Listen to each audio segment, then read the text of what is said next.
21వ శతాబ్ది ఉజ్వల భవిష్యత్తు భూమిక. గత కొద్ది సంవత్సరాలుగా భౌతికవాదము మరియు వైజ్ఞానిక క్షేత్రాలలోని అసాధారణ ప్రగతి అనేక సుఖ సాధనాలను, సంపత్తిని అందచేసింది. వీటిని పెంపొందించడానికి చూపించిన ఉత్సాహము వలన వీటిని అవాంఛనీయ రీతులలో ఉపయోగించడము జరిగింది. తద్వారా ఏర్పడిన విపత్కర పరిస్థితుల నుండి బయటపడే మార్గము కనుక్కోలేకపోతే సర్వనాశనము తప్పదు. ఈ సృష్టికి ఒక నియంత ఉన్నాడు. ఆయన తన సమస్త కౌశలమును ఉపయోగించి ఈ పృథ్వీని మరియు దానిని చక్కగా తీర్చిదిద్దటానికి మనిషిని తయారు చేశాడు. ఆయన ఈ సంరచన నాశనమవుతుంటే చూస్తూ ఊరుకోలేడు. ఆ నియంత ఈనాటి పరిస్థితులను చూసి సర్వనాశనము కాకుండా మరల సంతులన ఏర్పరచటానికి సమయానుకూల నిర్ణయము తీసుకున్నాడు. ఇది యుగసంధి కాలము. భవిష్యవేత్తలు, దివ్యదృష్టి కలవారందరూ దీనిని అంగీకరిస్తున్నారు. ఈ అవధిలో ఆలోచనాశక్తి కలిగిన, భావ సంవేదనలు కలిగిన ప్రతిభావంతులందరూ అతి అరుదుగా లభించే ఈ గొప్ప అవకాశమును ఉపయోగించుకొనుటకు తయారై పూర్తి తత్పరతతో తమ తమ వంతు క్రియాకలాపాలు చేయుటకు ముందుకు వచ్చి శ్రేయ సౌభాగ్యాలు పొందగలరు. ఈ 21వ శతాబ్ది ఉజ్వల భవిష్యత్తు అను ఈ మహాపూర్ణాహుతి పుస్తకమాలను రచించినది పండిత శ్రీరామశర్మ ఆచార్య గురుదేవులు. అయోమయం కిం కర్తవ్య విమూఢతలో పడవేస్తున్న పరిస్థితులు 20వ శతాబ్దములో విజ్ఞానము, భౌతికవాదము పరాకాష్ఠకు చేరుకొన్నాయి. వీటి వలన సుఖ సాధనములకు కొత్త ద్వారములు తెరుచుకోవడమే కాక భౌతిక పరిస్థితులను అర్థము చేసుకొని వాటిని ఉపయోగించుకునే బుద్ధి కూడా వికసించింది. కానీ వీటి దురుపయోగము వలన ఈ యుగపు పై 2 చమత్కారములు లాభము కలుగచేయుటకు బదులు కొత్త కొత్త ప్రమాదాలను, సమస్యలను, విపత్తులను తెచ్చిపెడుతున్నాయి. తయారు చేసిన సామాగ్రిని అమ్మి సొమ్ము చేసుకొనుటకు ఆర్థిక వలసవాద పరంపర ఉత్పన్నమైనది. యుద్ధములు ప్రోత్సహించబడ్డాయి.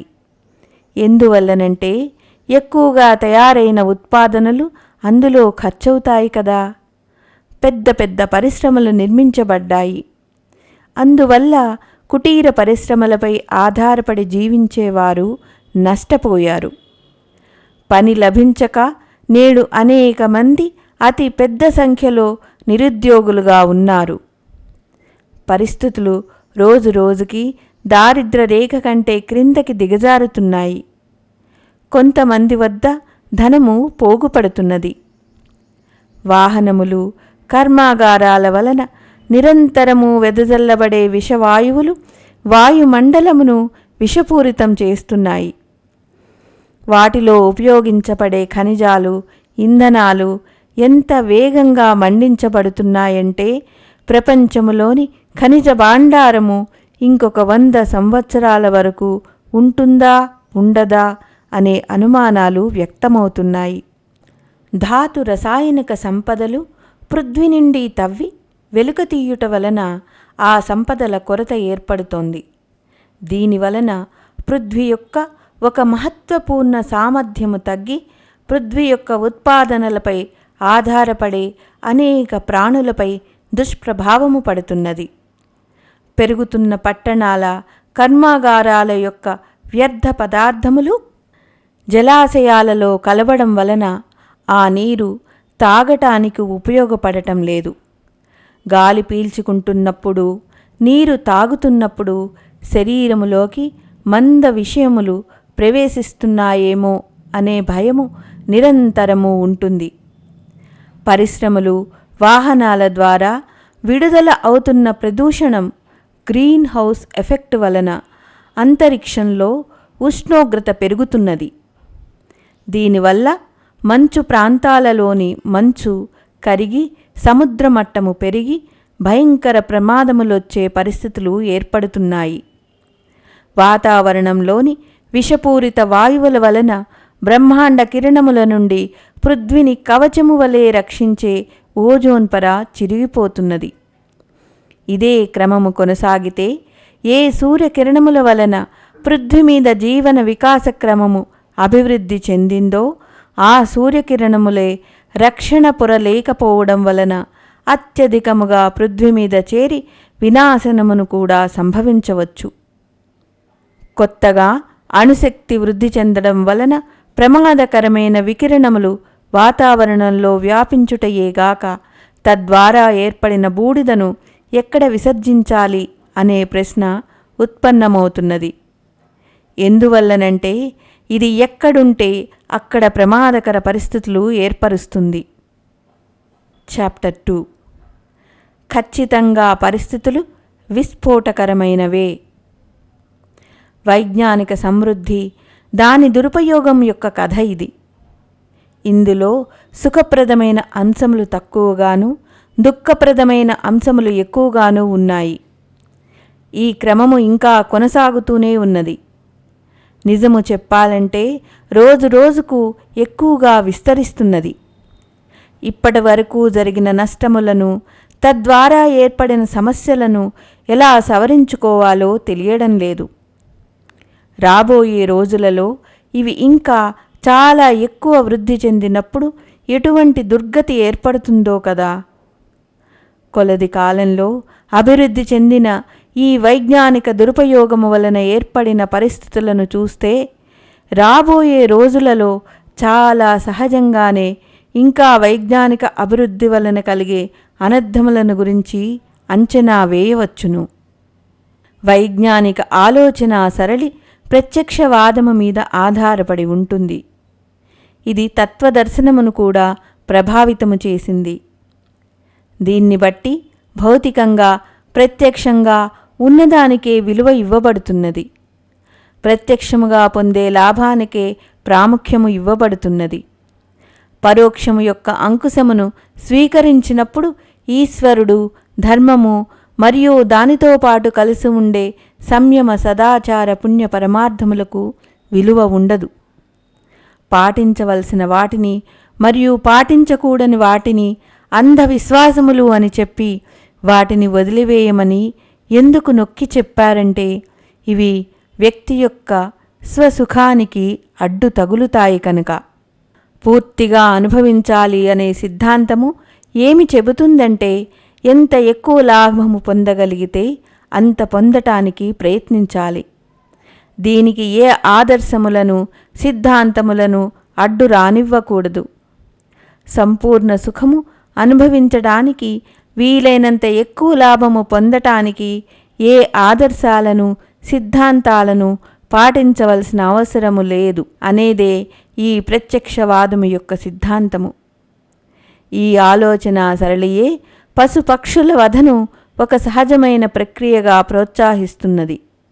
అన్య ప్రాణుల మీద చూపే ఈ విధమైన నిర్దయత తెగిన ఆనకట్టవలే మనుష్యుల మీద కూడా అదే ప్రభావమును చూపించకుండా ఉండదు. పశు ప్రవృత్తులు మనిషికి సహజము అని నిర్ణయించుకున్నప్పుడు యవ్వన స్వేచ్ఛాచారము కూడదు అని అనలేము. విజ్ఞానము, భౌతికవాదము యొక్క కొత్త కొత్త పోకడలు, వాటి ఆధారము మీద తాత్కాలిక లాభముల యొక్క ఇంద్రజాల చమత్కారములను అందజేసే నేటి ఆధునికత నీతి మరియు సదాచారములను పూర్తిగా చెరిపివేస్తూ వ్యక్తిని స్వేచ్ఛాచారిగా మార్చుచున్నది. పెరుగుతున్న జనసంఖ్య, పెరుగుతున్న సమస్యలు. కాముకత ప్రాకృతిక మనోల్లాసము కలుగజేసేదిగా మాత్రమే గుర్తించడం వలన దానిని విచ్చలవిడిగా ఇష్టానుసారము ఆచరించవచ్చు అనే భావన ఏర్పడుతున్నది. దీనివలన పెరుగుతున్న జనసంఖ్య అనే సమస్య ఏర్పడింది. గర్భ నిరోధములకు, భ్రూణ హత్యలకు ప్రోత్సాహము లభించినా జనసంఖ్య ఇంకా వేగంగా పెరుగుతూనే ఉన్నది. సంపూర్ణ పృథ్వీ మీద చక్రవడ్డీ వలె జనసంఖ్య వృద్ధి అవుతున్నది. 1 నుండి 4, 4 నుండి 16, 16 నుండి 64 ఇలా ఆ సంఖ్య ఎంతకు పోతుందో ఊహించలేము. 3000 సంవత్సరాల కిందట కేవలము 30 కోట్ల మంది వ్యక్తులు ఉండే ప్రపంచ జనాభా ఇప్పుడు 1000 కోట్లకి చేరుతున్నది. రాబోయే 20 సంవత్సరాలలో ఈ సంఖ్య రెట్టింపై ఆహారము, నివాసముల సమస్యే కాక చివరికి రహదారి మీద నడవడమే కష్టం కావచ్చు. పృథ్వీకి పరిమిత సంఖ్యలోని ప్రాణులకు మాత్రమే పోషణనివ్వగలిగే సామర్థ్యము ఉన్నది. ఇది అసంఖ్యాక ప్రాణులకు పోషణను ఇవ్వలేదు. పెరుగుతున్న జనసముదాయము అప్పుడే అనేక సమస్యలను కలుగచేస్తోంది. ఆహార ఉత్పాదనకు భూమి సరిపోవడం లేదు. నివసించడానికి అనేక అంతస్తుల భవంతులు తయారు చేయాల్సి వస్తున్నది. ఖాద్యాన్నములు ఉత్పత్తియేగాక ఇతర అనేక కార్యములకు భూమి చాలా ఎక్కువ పరిమాణంలో కావలసి వస్తున్నది. అడవులను కొట్టివేయాల్సి వస్తున్నది. అడవులను సంరక్షించటానికి న్యాయ సంబంధ రక్షణ ఉన్నా భూమి యొక్క అవసరము వాటిని ఏదో విధంగా ఉల్లంఘించేటట్లు చేస్తున్నది. తద్వారా వాయు ప్రదూషణ నివారించగలిగే పరిస్థితులు తగ్గుతున్నాయి. భూమిలో చెట్టు వేళ్ల యొక్క పట్టు సడలడము వలన వరద వచ్చినప్పుడల్లా భూమి కోత జరిగి ఎడారులు ఏర్పడుతున్నాయి. నదుల యొక్క లోతు తగ్గడం వలన జల సమస్య ఏర్పడుతోంది. గృహోపకరణములు, ఇల్లు మరియు ఇంధనముల కొరకు కూడా కట్టెలు లభించటం లేదు. చెట్లని నరికివేయడం వలన వచ్చే అనేక ప్రమాదాలు తెలిసిన నివాసము కొరకు, ఖాద్యాన్నము కొరకు, రహదారులు, పాఠశాలలు, ఆనకట్టల నిర్మాణము కొరకు భూమి కావాలి. ఇవన్నీ జనసంఖ్య పెరుగుదల యొక్క దుష్పరిణామాలే. వీటితో పాటు ఇంకో అనర్థం కూడా కలుస్తున్నది. పెరుగుతున్న పట్టణాలు, వాటిలో పెరుగుతున్న జనసంఖ్య, దాని ద్వారా పెరుగుతున్న చెత్త, మురికి వలన నగరం యొక్క వాతావరణము నరకతుల్యమవుతున్నది. 4th chapter. అన్ని వైపులా అశాంతి, ఉద్విగ్నత, వ్యాధులు, కోలాహలము, ప్రదూషణ, మురికి, రోగాలు మొదలగు విపత్తులతో వ్యక్తి రోజురోజుకి తన జీవనీ శక్తిని కోల్పోతున్నాడు. శారీరక, మానసిక వ్యాధులు అతనిని పీల్చి పిప్పి చేస్తున్నాయి. బలహీనతల వలన ఉత్పత్తి అయిన అండ వికారములను దాచుకొనుటకు పైపై మెరుగులు దిద్దుకొనుటయే ఏకైక మార్గమని భావిస్తున్నాడు.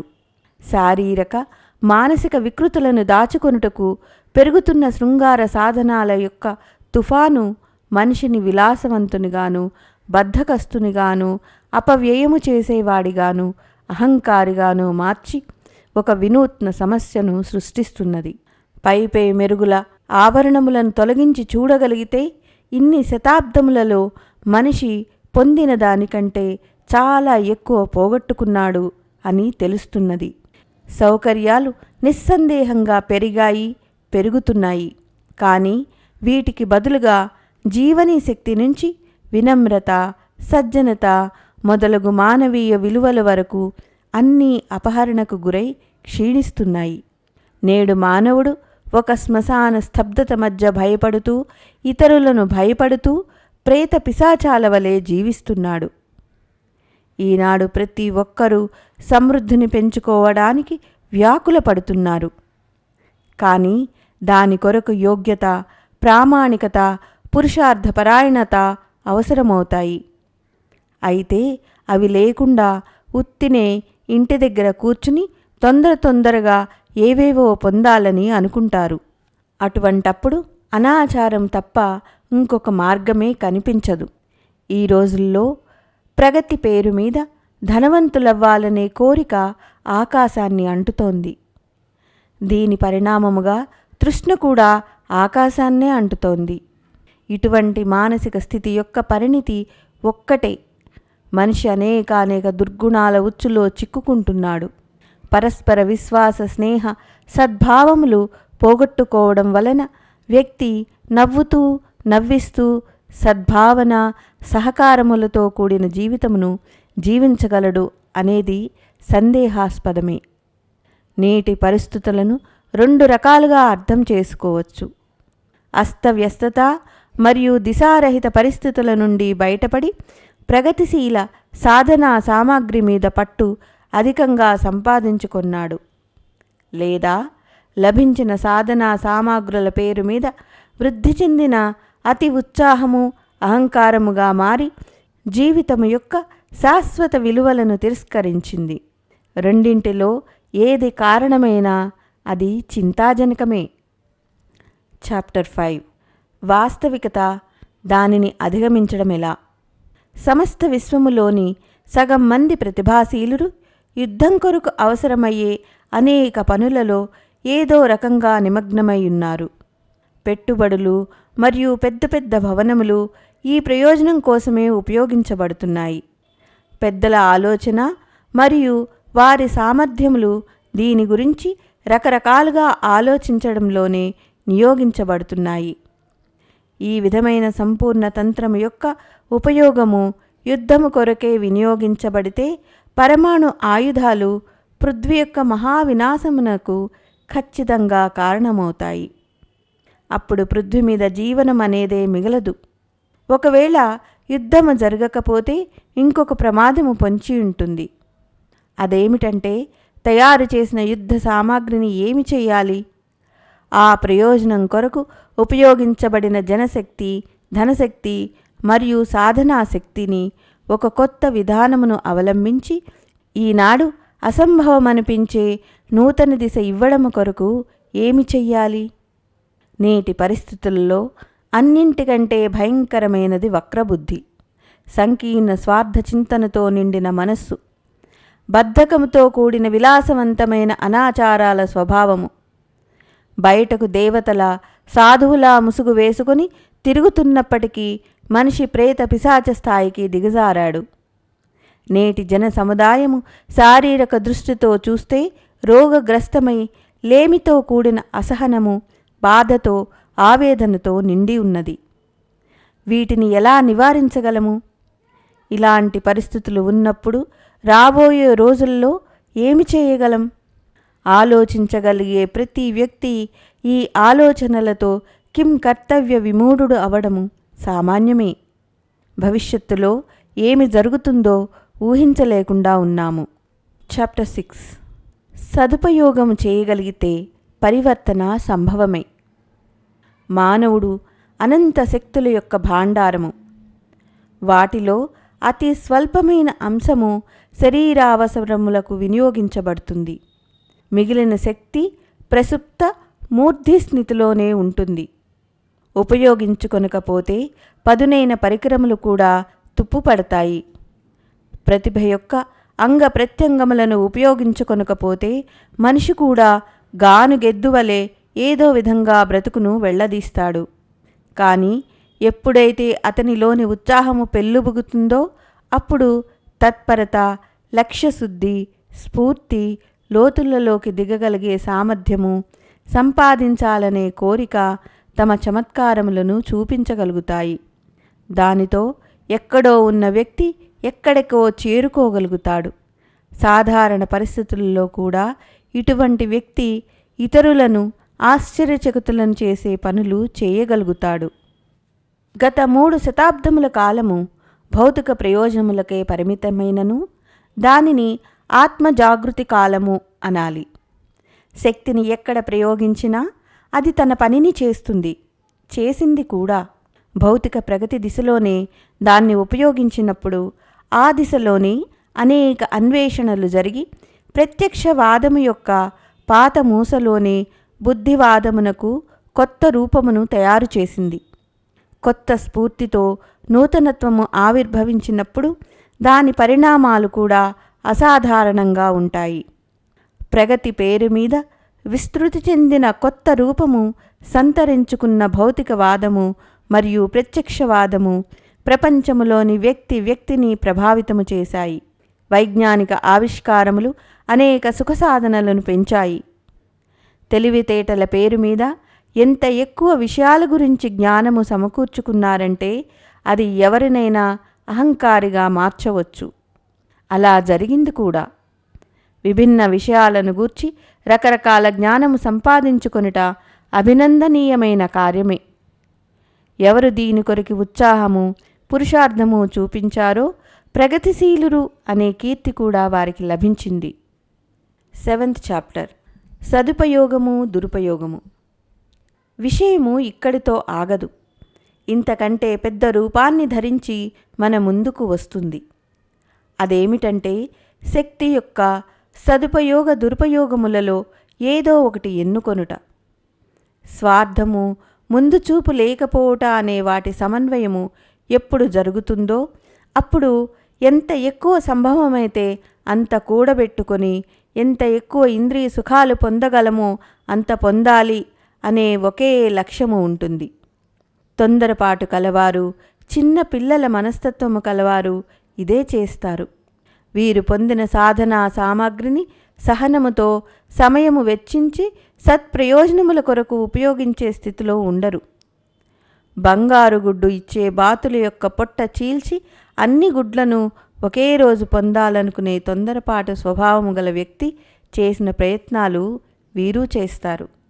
ఏ వస్తువునైనా సదుపయోగము చేయగలిగితే మనకు కానీ ఇతరులకు కానీ మంచిని చేకూర్చవచ్చు. కానీ ఆ వస్తువు యొక్క దురుపయోగం వలన ఒక అగ్గిపుల్లతో ఊరినంతటినీ తగలపెట్టగలిగే అనర్థము జరగవచ్చు. ప్రగతిశీలమనుకునే ఈ శతాబ్దులలో ముందు చూపు లేకపోవట వలన మనము చాలా పొందిన వాటి సదుపయోగము జరగకపోగా వాటి దురుపయోగం వలన నేడు అన్ని దిశలలో ప్రమాదాల మేఘాలు ఘనీభూతమవుతున్నాయి. నేటి వైజ్ఞానిక ఉపలబ్ధులు శాసకుల ధనవంతుని యొక్క లాభాలకు మాత్రమే పరిమితమై ఉండకపోతే సాధారణ జనుల స్థాయిని ఎక్కడ్నించో ఇంకెక్కడికో తీసుకెళ్లి ఉండేవి.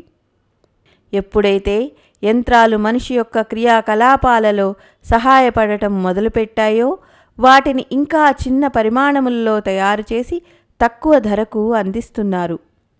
తక్కువ శ్రమతో తక్కువ సమయంలో కావలసినవి సమకూర్చుకుని జీవించడము సాధ్యమైనప్పుడు మిగిలిన కాలాన్ని కళా కౌశలాలు అభివృద్ధికి, వ్యక్తులను ఎక్కువగా సుయోగ్యులుగా తయారు చేయుటకు ఉపయోగించుకునేవారు.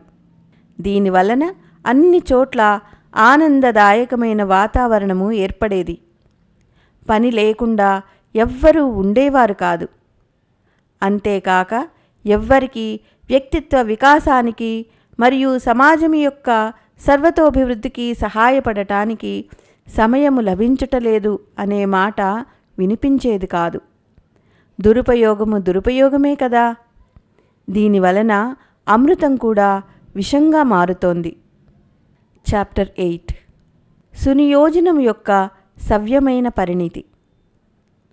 పెద్ద పెద్ద పట్టణాలను నిర్మించి వాటిని విస్తృతపరచటానికి ఉపయోగించిన తెలివితేటలను గ్రామాల వైపు మళ్లించి ఉంటే ఈ పాటికి అన్ని చోట్ల చిన్న చిన్న స్వావలంబి మరియు పుష్పించి పల్లవించి వికసించిన చిన్న చిన్న పట్టణాలు కనిపించి ఉండేవి.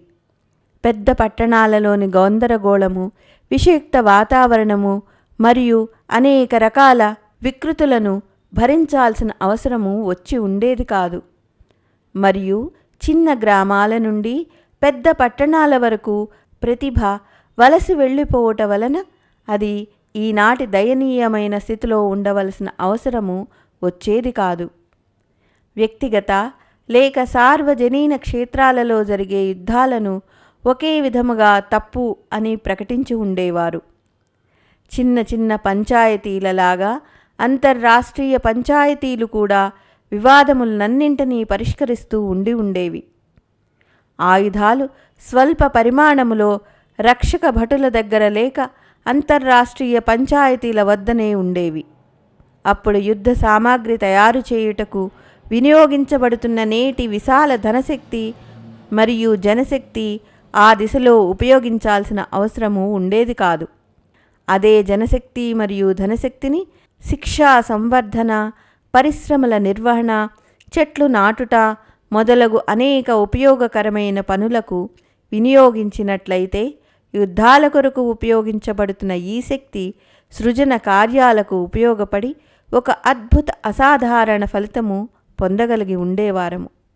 విద్య యొక్క ప్రయోజనము ఒక గుమాస్తాయో లేక ఉన్నతాధికారియో అగుటకాక సమాజ వ్యవస్థ మరియు జనజీవితం యొక్క వ్యావహారిక సమస్యల సమాధానం కొరకు ఉపయోగించబడేది. అప్పుడు అందరూ శిక్షితులై సభ్య సుసంస్కారవంతులై ఉండేవారు. వారు తమ సామర్థ్యమును సర్వత్రా వికాసము మరియు ఉల్లాసమును పెంపొందించేందుకు ఉపయోగించేవారు. శిక్షితుడైన ప్రతి వ్యక్తి ఇద్దరు అశిక్షితులను శిక్షితులుగా చేసినప్పుడే పెద్ద పదవిని పొందగలుగుతారనే నియమము ఉండి ఉంటే ఈనాటి నిరక్షరాస్యత ఎప్పుడో పరిష్కరింపబడి ఉండేది. విద్యాలయాలతో పాటు పారిశ్రామిక శిక్షణ తప్పనిసరిగా జోడింపబడి ఉంటే నిరుద్యోగ సమస్య, పేదరికము కనిపించేవి కావు. ప్రచురణ మరియు చలనచిత్రములు ఈ రెండు పరిశ్రమలు ప్రజాభిప్రాయమును ప్రభావితము చేయుటలో చాలా పెద్ద పాత్ర వహిస్తాయి. విజ్ఞానము యొక్క ఈ రెండు ఉపలబ్ధులతో పాటు వీటికి ఉపయోగపడే అంగీకృతమైన ఆలోచన విధానాన్ని మాత్రమే ముద్రించాలి లేక చిత్రీకరించాలి అనే శాసనము జోడింపబడి ఉంటే వ్యక్తి యొక్క సర్వతోముఖ శిక్షణ యొక్క అవసరము నెరవేరి ఉండేది.